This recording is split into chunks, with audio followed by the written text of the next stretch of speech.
ప్రేక్షకులకు నమస్కారం. ఆస్క్ టాక్స్కి స్వాగతం. నా పేరు ప్రశాంత్ దుర్గం. ఈరోజు నెక్స్ట్ ఒక 10 మినిట్స్లో మనందరం ఎమోషనల్ ఇంటెలిజెన్స్ గురించి మాట్లాడుకుందామండి. ఎమోషనల్ ఇంటెలిజెన్స్ అంటే ఏంటి?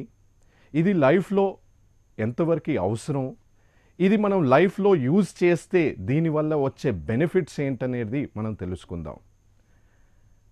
మనందరికీ తెలిసే ఎమోషన్స్, మనలో ఎన్నో ఎమోషన్స్ ఉంటాయండి. అన్ని ఎమోషన్స్ తప్పేం కాదండి. మనకు తెలుసుండాలి ఏమని, మనలో కొన్ని ఎమోషన్స్ ఆ కొన్ని ఎమోషన్స్ వల్ల మనం మాట్లాడే దానిపైన, మనం చేసే దానిపైన పాజిటివ్ ప్రభావం ఉంటుందండి. ఏ ఎమోషన్స్ అండి మరి ఇవి? For example happiness. Happiness is a wonderful emotion అండి. ఎందుకంటే మనం హ్యాపీగా ఉన్నప్పుడు మనం మాట్లాడే తీరు చాలా డిఫరెంట్గా ఉంటుంది. ఎదుటి మనిషి ఏదైనా తప్పుగా మాట్లాడినా మీరు పర్వాలేదులే అని ముందుకెళ్ళిపోతారు. అంటే మీరు హ్యాపీగా ఉన్నప్పుడు ఈ ఎమోషను ఇలా మిమ్మల్ని లైఫ్లో ఇన్ఫ్లుయెన్స్ చేస్తుంది. అలాగనే ఈ హ్యాపీనెస్ మనం చేసే పనిలో కూడా ఇన్ఫ్లుయెన్స్ చేస్తుందండి. ఏంటి? చాలా ఉత్సాహంగా పనిచేస్తాం మనం హ్యాపీ ఉన్నప్పుడు, అవునా కాదా? సో మనందరికీ ఇది గుర్తుపెట్టుకోవాలి. అలాగనే అన్ని ఎమోషన్స్ పాజిటివ్ ఇన్ఫ్లుయెన్స్ ఉండదండి, మనకు తెలుసు కూడా. కొన్ని ఇన్ఫ్లుయెన్స్ వల్ల మనము మాట్లాడే దానిపైన, మనం చేసే పనిపైన నెగిటివ్ ఇన్ఫ్లుయెన్స్ ఉంటుంది.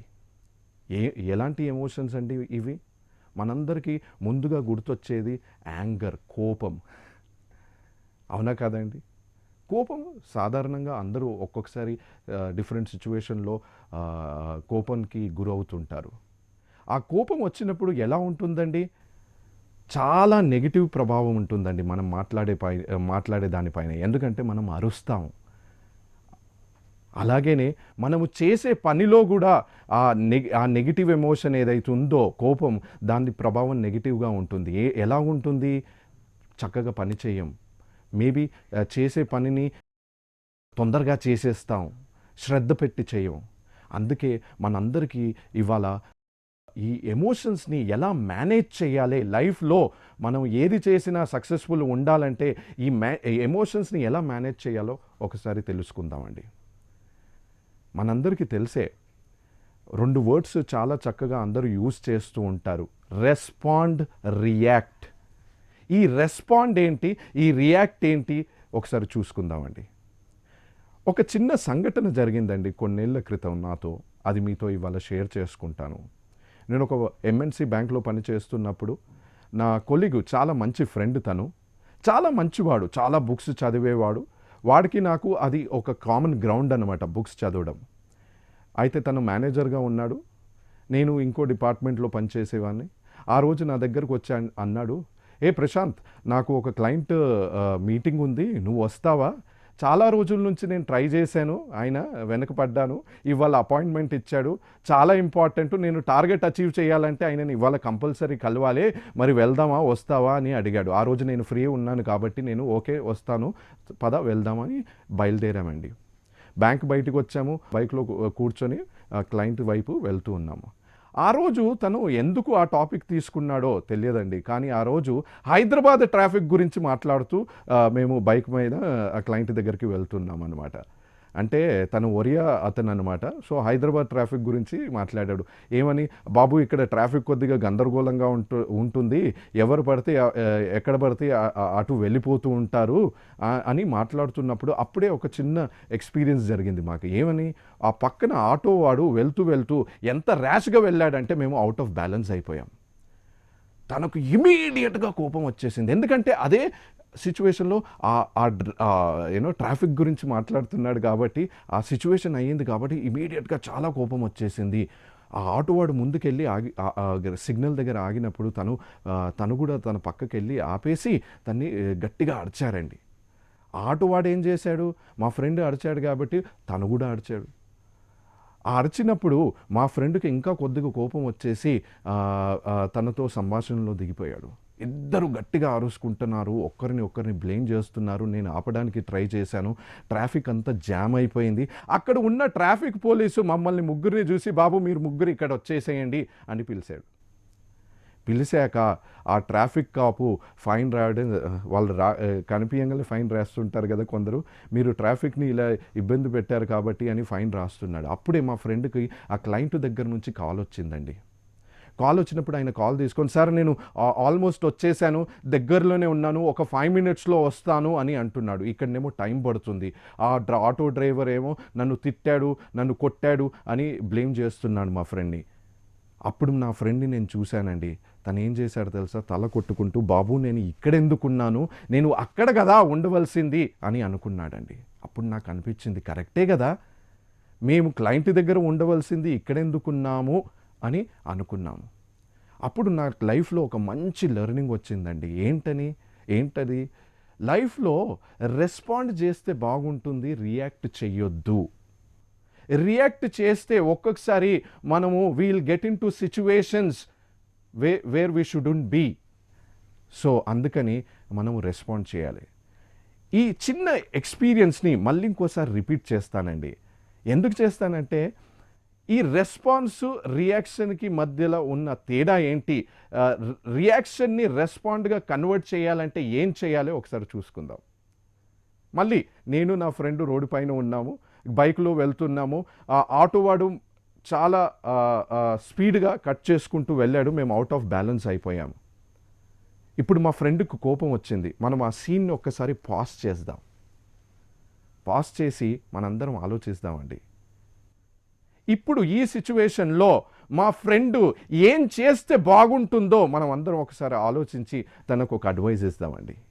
ఎన్ని ఆప్షన్స్ ఉంటాయండి, ఏం చేయొచ్చు తను? ఇప్పుడు తను ఫస్ట్ చేసినట్టు తన దగ్గరికి వెళ్ళి అరవడం ఒకటి ఆప్షన్ ఉంది. అది పక్కకు పెడితే ఇంకేమన్నా ఆప్షన్స్ ఉన్నాయండి? ఒక ఆప్షన్ ఉందండి. ఏంటది? తన దగ్గరికి వెళ్ళి, బాబు ఇలా ఎందుకు నడిపిస్తున్నావు, కొద్దిగా చూసి నడిపి, ఇది రోడ్డు కదా, ఇబ్బందులు యాక్సిడెంట్స్ అవుతాయని కూడా చెప్పొచ్చు కదండి. ఇది ఒక ఆప్షన్. చెయ్యాలా లేదా నేను చెప్తలేదండి, ఆప్షన్ ఉందా లేదా మనం మాట్లాడుకుంటున్నాం. ఇంకేదైనా ఆప్షన్ మనము ఆలోచించవచ్చా అండి? ఇంకో ఆప్షన్ ఉందండి. ఏంటది? ఆ ఆటో నంబర్ నోట్ చేసుకొని దగ్గరున్న పోలీస్ కానిస్టేబుల్ ట్రాఫిక్ పోలీస్ అతనికి ఇచ్చి, బాబు ఈయన ర్యాష్గా నడిపిస్తున్నాడని కంప్లైంట్ కూడా చేయొచ్చు. ఆప్షన్ అవైలబుల్ ఇక్కడ. ఇంకేమైనా ఆప్షన్స్ ఆలోచించగలుగుతామండి? ఇంకో ఆప్షన్ ఉందండి. ఏంటది? సరే అయ్యింది, ఇది నాకు వేస్టు, నేను క్లయింట్ దగ్గరికి వెళ్ళాలి కాబట్టి ఏమీ అనుకుంటా క్లయింట్ దగ్గర కూడా వెళ్ళిపోవచ్చు. ఇప్పుడు మనం పాజ్ చేశాము కాబట్టి మనకి ఇన్ని ఆప్షన్స్ అవైలబుల్ ఉన్నాయండి. మరి ఆ రోజు నా ఫ్రెండ్కు ఈ ఆప్షన్స్ ఎందుకు గుర్తు రాలేవండి? మనందరికీ తెలిసింది ఎందుకు గుర్తు రాలేదంటే, తను ఆ ఆలోచనలో పాజ్ చేయలేడు, తను ఆలోచించలేడు. ఏదైతే ఎమోషన్ ఉందో, యాంగర్, కోపము, ఆ కోపంలో వెళ్ళిపోయి తనకు అప్పుడు అనిపించిందే చేశాడు. కోపం తగ్గాక తను అనుకున్నాడు ఏమని, అయ్యో నేను ఇక్కడెందుకున్నాను, అక్కడ ఉంటే బాగుంటుంది కదా అని. అయ్యాక ఆలోచిస్తే మనం ఏం చేయగలుగుతామండి? అది కాకముందు కొద్దిగా ఆలోచిస్తే మనందరికీ మంచిదే.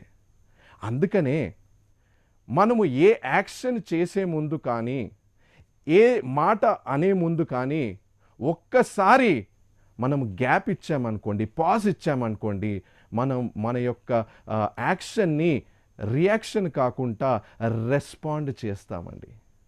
అంటే ప్రతి స్టిమ్యులస్కి ఒక యాక్షన్ ఉంటుంది. ఎదుటి మనిషి స్టిమ్యులస్ అంటే ఏంటండి? ఎదుటి మనిషి ఏదో అన్నప్పుడు మనం ఏం చేస్తాము, అది మనం విని అది థాట్గా మారి మనం మైండ్లో మనం ఏదో ఒకటి అంటాము.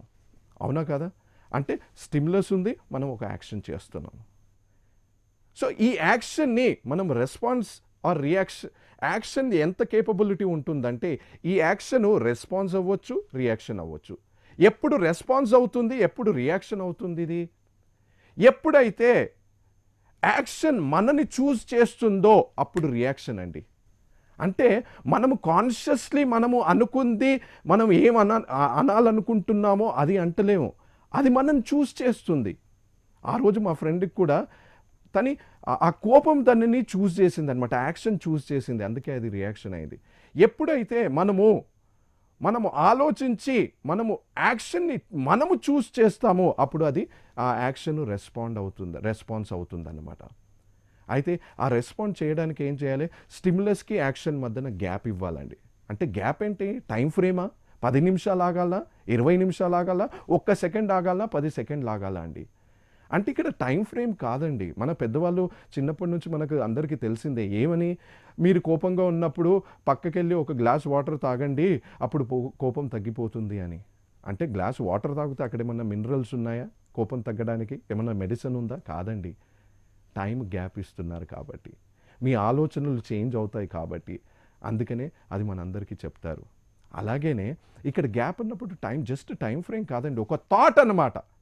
ఇప్పుడు నేను ఇది అనొచ్చా లేదా, ఇది చేయొచ్చా లేదా అని ఒక్కసారి మీరు థాట్ ఇచ్చారనుకోండి, ఆ థాట్ ఇచ్చినప్పుడు ఏం చేస్తారు? మీరు థాట్ ఇచ్చాక అన్నారనుకోండి, దాని యొక్క రెస్పాన్సిబిలిటీ మీరు తీసుకుంటారు. ఎందుకంటే మీరు ఆలోచించి అన్నారు కాబట్టి అది రెస్పాన్స్ అవుతుంది అన్నమాట. అలాగనే ఏదైనా ఆలోచించి చేసినప్పుడు అది యాక్షన్ అవుతుంది.